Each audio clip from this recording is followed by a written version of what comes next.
असतो मा सद्गमय तमसो मा ज्योतिर्गमय मृत्युर्मा मृदंगमय। ఓం శాంతి శాంతి శాంతి శాంతి. నమస్కారం. నేను మీ చామర్తి మురళీకృష్ణ, పద్మావతి ఆస్ట్రాలజీ సెంటర్, తిరుచందూరు, తిరుపతి. మనిషి జీవితంలో గురువు ప్రధాన పాత్ర ఉంటుంది. గురువు యొక్క ప్రధాన పాత్ర ఉంటుంది మనిషి యొక్క జీవన గమనంలో. తల్లి గర్భంలో ఉన్నప్పటి నుంచి, అట్లాగే తల్లి గర్భం నుంచి బయటకు వచ్చిన దగ్గర నుంచి బాల్యము, తర్వాత యవనం కానీ, కౌమారం కానీ, వృద్ధాప్యం కానీ, ఇట్లా దశలను తీసుకున్నప్పుడు మనిషి యొక్క చిట్ట చివరి ఈ దశ వరకు కూడా గురువు యొక్క ప్రభావం ఎక్కువగా ఉంటుంది. మరి ఇట్లాంటి గురువు జీవితంలో ఎప్పుడు ఆయన యొక్క ఇన్ఫ్లుయెన్స్ అనేది, ఆయన యొక్క విధానాన్ని మనకు బాగా అనుకూలంగా ఉంచుతాడని చూడాలి. అన్ని జాతకాలకి కూడా పరిశీలన చేసేటప్పుడు అన్ని జాతకాల్లో మనం గురువు యొక్క పొజిషన్ని అత్యంత కీలకంగా పరిశీలన చేయాలి. అన్నీ బాగున్నాయండి అంటే గురువు కూడా బాగుండాలి. అన్నీ బాగలేవండి, గురువు బాగుందంటే అన్నీ బాగుంటాయి. జాగ్రత్త వినండి పాయింట్. అన్నీ బాగున్నాయి, గురువు బాగలే, ఏమి బాగోవు. ఏమి బాగల జాతకంలో గురువు ఒక్కడే బాగున్నాడు, అన్నీ బాగుంటాయి. ఇది ఫండమెంటల్ పాయింట్. జాగ్రత్తగా దీన్ని పరిశీలన చేయాలి. మరి ఈ జాతకుడు చిన్నప్పటి నుంచి కూడా జీవితంలో బాగా గురువు యొక్క ప్రభావాన్ని, గురువు యొక్క శక్తిని తీసుకొని గొప్పవాడైనాడు అని ఎలా చెప్తాం? గురువు యొక్క శక్తి అందరికీ ఉండకపోవచ్చు. కొంతమంది బాగా కష్టపడితే సాధిస్తారు, కొంతమంది కష్టపడకుండా సునాయాసంగా సాధిస్తుంటారు. కష్టపడటానికి అక్కడ కారణం గురుబలం లేకపోవటమే. సునాయాసంగా సాధించడానికి గురుబలం బాగా ఉన్నట్లే. సునాయాసంగా అంటే అక్రమ మార్గంలో కాదు, సక్రమైన మార్గంలోనే. ఎట్లా మాట. సరే, ఈ గురువుని మనం ఎలా తీసుకోవాలి? ఈ గురువు 14-20 సంవత్సరాల వయసు మధ్యలోనే జాతకుడిని తయారు చేసుకుంటాడు. జీవితంలో వీడెంత గొప్పవాడు అవ్వాలనేది ప్రతి మనిషి జీవితంలో 14-20 సంవత్సరాల వయసు మధ్యలోనే. అందుకే గురువుకి అవి పరిపక్వత అంటాం, మెచ్యూరిటీ లెవెల్స్ అంటాం వాటిని. 14 ఏళ్ల వయసు నుంచి 20 ఏళ్ల వయసు మధ్యలో గురుబలం ఎవరు ఎక్కువగా తీసుకొని జీవితంలో వీళ్ళు గొప్పవాళ్ళు అవుతారనేది పరిశీలన చేయాలి మనం. అన్ని జాతకాల్లో ఇది కనెక్టివిటీ ఉండకపోవచ్చు, మ్యాక్సిమం జాతకాల్లో ఉంటుంది. దీన్ని మనం ఎలా తీసుకోవాలి, ఏ విధంగా తీసుకొని చూడాలి? ఇప్పుడు మనం చెప్పుకోబోయే ఈ పొజిషన్ ఎవరికైనా ఉంది అంటే కనుక వీళ్ళు జీవితంలో ఎప్పుడు కూడా చాలా గొప్పవాళ్ళుగానే ఉంటారండి. వాళ్ళు ఏ ఉద్యోగం చేసినా, వ్యాపారం చేసినా, శాస్త్ర పరిశోధన చేసినా, లేదు సాధారణ జీవితం గడిపినా, గొప్ప జీవితం గడిపినా, ఎట్లాగైనా సరే జీవితంలో వీళ్ళు 14-20 సంవత్సరాల వయసులోనే ప్రపంచంలో ఉన్నటువంటి పరిజ్ఞానం మొత్తాన్ని తెలుసుకుంటారండి. నాలెడ్జ్ బాగా, విజ్డమ్ ఇంప్రూవ్ అవుతుంది వీళ్ళకి. 20 ఏళ్ళకల్లా వీళ్ళు 60-70 ఏళ్ళ వయసులో ఉన్నటువంటి మెచ్యూరిటీ లెవెల్స్ వీళ్ళకి వచ్చేస్తాయి. అంత నాలెడ్జ్ ఉంటుంది వీళ్ళకి. తర్వాత వీళ్ళు చేసే పనుల్లో గొప్పవాళ్ళు అవుతారు అన్నమాట. సో మనం పరిశీలన చేయాల్సింది ఏంటి? గురువు నవాంశంలో ఎక్కడుతున్నాడో చూడాలి ఫస్ట్ మనం. గురువు యొక్క నవాంశం ఇంపార్టెంట్ అన్నమాట. గురువు ఏ నవాంశలో ఉన్నాడు అనేది ఫస్ట్ నోటీస్ చేసుకోండి. గురువుకి నవాంశ చక్రానికి చాలా బలమైనటువంటి బంధం ఉంటుందండి. గురువు ఏ నవాంశను పొందుతాడో ఆ నవాంశాధిపతి చాలా కీలకం. అదేదైనా కావచ్చు. గురువు నవాంశంలో మేషవృచ్చికాల్లో ఉంటే గురువు నవాంశాధిపతి కుజుడు అవుతాడు. గురువు నవాంశంలో వృషభతులంలో ఉంటే గురువు నవాంశాధిపతి శుక్రుడు అవుతాడు. గురువు నవాంశంలో మిథున కన్యల్లో ఉంటే బుధుడు గురువు నవాంశాధిపతి అవుతాడు. అదే గురువు కర్కాటకంలో ఉంటే చంద్రుడు గురువుకి నవాంశాధిపతి. సింహంలో ఉంటే రవి నవాంశాధిపతి. ధనుసు మీనంలో ఉంటే ఆయనే అవుతాడు. మకర కుంభంలో ఉంటే శని అవుతాడు. ఇప్పుడు మీరు నోటీస్ చేసుకోవాల్సిన పాయింట్ ఏంటంటే, జాతకల పరిశీలనలో నవాంశంలో మీ గురువు ఏ నవాంశం పొందాడు, ఆ నవాంశాధిపతి ఎవరో రాశి పక్కన పెట్టుకోండి. ఇప్పుడు మీ జాతచక్రం రండి, రాశిచక్రంలోకి. ఇప్పుడు మీ జన్మలగ్నం నుంచి గురువు ఏ నవాంశాన్ని పొందాడో ఆ నవాంశాధిపతి జన్మ చక్రానికి 1, 5, 9 స్థానాల్లో ఉన్న లేదు 4, 7, 10 స్థానాల్లో ఉన్న కోణాలు కేంద్రాలకి ఈ 6 స్థానాల్లో ఎక్కడ ఉన్నా కానీ వీళ్ళకి ఇది వర్తిస్తుంది అన్నమాట. మాకు గురువు నవాంశాధిపతి గురువే అయినాడన్నా కూడా అంతే. జన్మచక్రంలో గురువు లగ్నము 5, 9లో ఉన్నా లేదా 4, 7, 10లో ఉన్నా ఇక్కడ మనం గురువు నవాంశాధిపతిని మాత్రమే తీసుకున్నాం, గురువుని తీసుకోవట్లేదు. ఇక్కడ గురువు కనుక తన స్వనవాంశలో ఉన్నప్పుడు కూడా లగ్నానికి జన్మలగ్నానికి గురువు 1, 5, 9లో కానీ 4, 7, 10లో ఉండాలన్నమాట. లేదు ఫర్ ఎగ్జాంపుల్ గురువు నవాంశలో ఆయన సింహరాశిలో ఉన్నారనుకోండి, దాని అధిపతి ఎవరు? రవి. ఇప్పుడు రాశిచక్రంలో మీకు జన్మలగ్నం నుంచి రవి 1, 5, 9లో ఉన్నా లేదు 4, 7, 10లో ఉన్నా కూడా ఇది వర్తిస్తుంది.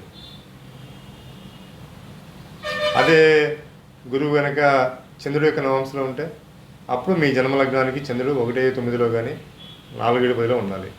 అదే మీ గురువు కనుక మిథున కన్యలో ఉన్నప్పుడు నవాంశలో ఆ నవాంశాధిపతి గురువు కాబట్టి జన్మలగ్నానికి నవాంశలో చూడదండి, జన్మలగ్నంలో చూడండి. జన్మచక్రంలో అప్పుడు ఆ బుధుడు 1, 5, 9లో కానీ 4, 7, 10లో ఉండాలి. ఉన్నప్పుడు ఇది వర్తిస్తుంది అన్నమాట. ఏం లేదండి, సింగిల్ పాయింట్ అంతే. ఇది గురువు నవాంశాధిపతి ఎవరో ఆ నవాంశాధిపతి రాశిచక్రం జన్మచక్రంలో లగ్నానికి 1, 5, 9లో ఉన్న 4, 7, 10లో తీసుకుంటాం అంతే. ఇక్కడ కొంతమందికి ఒక సందేహం రావచ్చు, ఆ గురువు నవాంశాధిపతి జన్మలగ్నానికి పాయిపోయి ఉంటాడు అప్పుడు కూడా తీసుకోవచ్చు. తీసుకోవచ్చు. 6th లార్డ్ అయినా 8th లార్డ్ అయినా 12th లార్డ్ అయినా తీసుకోవచ్చు. గురువు నవాంశాధిపతికి రాశిచక్రంలో ఆయన 1, 5, 9లో ఉన్నప్పుడు లేదా 4, 7, 10లో ఉన్నప్పుడు ఆ జాతకానికి 14, 20 సంవత్సరాల వయసు మధ్యలో అపరిమితమైన పరిజ్ఞానము బ్రహ్మజ్ఞానం ఏర్పడుతుంది. బ్రహ్మజ్ఞానం అంటే ఏంటి? సూపర్ నాలెడ్జ్ అనమాట. సూపర్ నాలెడ్జ్ ఇట్సెల్ఫ్ అంతే, దాన్నే బ్రహ్మజ్ఞానం ఉన్నాం. సో బ్రహ్మజ్ఞానాన్ని పొందిన వాళ్ళంతా కూడా 14, 20 సంవత్సరాల వయసు మధ్యలో పొందుతారు. ఈ వీడియో ఏంటంటే ఇది ఒక అధ్యయనం అంతవరకే. ఇలా లేకుండా కూడా కొంతమంది బ్రహ్మజ్ఞానాన్ని పొందొచ్చు, అది వేరే ఇంకో కాంబినేషన్ అయి ఉంటుంది. ఇటువంటి కాంబినేషన్స్ ఎక్కువ ఉండవండి, 1, 2 ఉంటాయి అంతే. సో ఇది ఒక కాంబినేషన్ అనమాట. సో మీరు ఫస్ట్ నోటీస్ చేయాల్సిన పాయింట్ ఏంటి?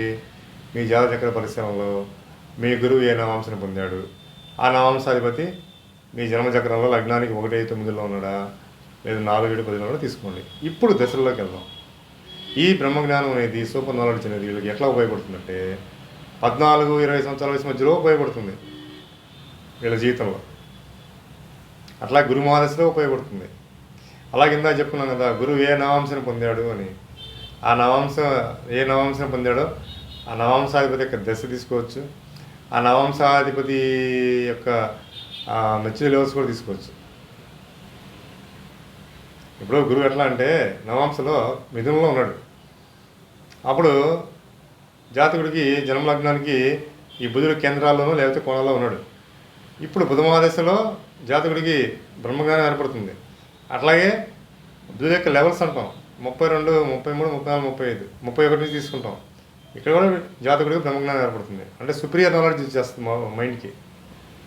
మనం చదువుకునే చదువులు, స్కూల్కి వెళ్ళి చదివే చదువులు వేరు, బ్రహ్మజ్ఞానం వేరు. ఇక్కడ మీరు కన్ఫ్యూజన్ అవ్వద్దు. బ్రహ్మజ్ఞానం అనేది సూపర్ నాలెడ్జ్ అంటాం దాన్ని. సూపర్ నాలెడ్జ్ అనేది అందరికీ ఉండదు, కొంతమందికే ఉంటుంది. ఈ విధంగా తీసుకోవాలన్నమాట. అట్లా గురువు నవాంశలో ఎక్కడైతే ఉంటాడో ఆ నవాంశాధిపతి యొక్క దశ కానీ ఆయన యొక్క మెచ్యూర్ లెవెల్స్ కానీ తీసుకుంటాం. అయితే ఇక్కడ ఇంకో టాపిక్ కూడా పాయింట్ కూడా చెప్పాలి. ఈ దశలకు కనెక్ట్ అయినప్పుడు ఈ గురువు యొక్క నవాంశాధిపతి రాశిచక్రంలో ఏ భావంలో ఉంటాడో ఆ భావాధిపతి యొక్క దశ, ఆ భావాధిపతి యొక్క మెచ్యూర్ లెవెల్స్లో కూడా బ్రహ్మజ్ఞానం పొందుతారు వీళ్ళు. దీన్ని ఎలా తీసుకుంటామంటే గురువు చంద్రుడి యొక్క నవాంశ పొందినప్పుడు ఆ చంద్రుడు కనుక రాశిచక్రంలో మేషంలో ఉన్నప్పుడు ఆ కుయుడి యొక్క దశ కానీ ఆ కుయుడి యొక్క మెచ్యూర్ లెవెల్స్ కూడా బ్రహ్మజ్ఞానం పొందే అవకాశం ఏర్పడుతుంది అనమాట. ఇట్లా దశలకు కనెక్ట్ అవ్వాలి. ఏం చెప్తున్నాము? గురువు ఏ నవాంశలు అయితే ఉంటాడో ఆ నవాంశాధిపతి జాతచక్రంలో లగ్నానికి కోణాల్లో కానీ కేంద్రంలో ఉన్నప్పుడు 15, 20 సంవత్సరాల వయసు మధ్యలో, అట్లాగే గురు మహాదశలో కానీ సూపర్ నాలెడ్జ్ పొందుతుంది అనమాట, జాతకుడు పొందుతాడు. అట్లాగే ఆయన ఏ నవాంశను పొందాడో ఆ నవాంశాధిపతి యొక్క దశ కానీ ఆ నవాంశాధిపతి యొక్క మెచ్యూరిటీ లెవెల్స్ కానీ అప్పుడు కూడా ఏర్పడుతుంది సూపర్ నాలెడ్జ్. లేదు గురువు ఏ నవాంశలో పొందుతున్నాడో ఆ నవాంశాధిపతి రాశిచక్రంలో ఏ రాశిలో ఉంటాడో ఆ రాశాధిపతి యొక్క దశ కానీ ఆ రాశాధిపతి యొక్క మెచ్యూరిటీ లెవెల్స్లో కూడా సూపర్ నాలెడ్జ్ పొందుతాడు. అందరికీ సూపర్ నాలెడ్జ్ ఉండదు, కొంతమందికే ఉంటుంది. సూపర్ నాలెడ్జ్ ఉన్న వాళ్ళందరూ కూడా టాప్ ఆర్డర్లో ఉన్నారని కూడా నేను చెప్పను. ఇది వీడియో ఏం చెప్తుందంటే వీళ్ళకి సమ్ము సూపర్ నాలెడ్జ్ అనేది కొన్ని పనులకు యూటిలైజ్ చేసుకొని వీళ్ళు కొంతమందికి ఉపయోగపడుతూ ఉంటారు. జీవితంలో వీళ్ళు గొప్ప వాళ్ళు కూడా అవుతారు అన్నమాట. ఎట్లా తీసుకోవాలి? ఇది ఎలా వస్తుంది? ఇది జూపిటర్ని బట్టే వస్తుంది అన్నమాట. అది జూపిటరే ఇవ్వాలన్నమాట, ఇంకెవరెవరు. ఇట్లా మాకు జూపిటర్ నవాంశ పలానా నవాంశలో ఉన్నాడండి, ఆ నవాంశాధిపతి మాకు జన్మచక్రంలో కోణాల్లో కేంద్రంలో లేడు అంటే ఈ వీడియో వర్తించదు, దీని గురించి ఆలోచించదు. మీ గురునవాంశాధిపతి మీ జన్మచక్రంలో లగ్నానికి కోణాల్లో ఉన్న కేంద్రంలో ఉన్న అప్పుడు మాత్రమే ఇది వర్తిస్తుంది అన్నమాట. దశలు కూడా ఎలా కనెక్ట్ అవ్వాలో చెప్పాను. ఈ విధంగా మీరు కూడా చూసుకోండి. చూసుకున్నప్పుడు మీకు తెలుసో తెలియకుండా ఆ టైంలో మీకు సూపర్ నాలెడ్జ్ అనేది వస్తుంది. ఈ సూపర్ నాలెడ్జ్ అనేది ఎలాంటిదంటే బియాండ్ సైన్స్ అంటాం దీన్ని. సైన్స్ కూడా అందదు ఇది. సైన్స్ మొత్తం కూడా ప్రాక్టికల్గా క్యాలిక్యులేషన్స్ చేసి చూపిస్తుంది. మ్యాథ్స్ ఉంది, సైన్స్ ఉంది, ఇవన్నీ కూడా ప్రాక్టికల్గా ఉంటాయి. సూపర్ నాలెడ్జ్కి ప్రాక్టికల్స్ ఉండవు. అది ప్రాక్టికల్స్ చేసుకొని మనం చెప్పేస్తుంటుందని మనం చేయాల్సిన పని లేదు. మనం చేస్తూ ప్రాక్టికల్స్ ఫలితాలను పొందడమే మ్యాథ్స్, ఫిజిక్స్. మనం ఏమి చేయకుండా కూర్చొని ఫలితాన్ని పొందడమే సూపర్ నాలెడ్జ్ అంటే. నేను మీ చామర్తి మురళీకృష్ణ, పద్మావతి ఆస్ట్రాలజీ సెంటర్, తిరుచానూరు, తిరుపతి. ఓం తత్సత్. ఓం నమో నారాయణాయ. ఓం నమ శివాయ.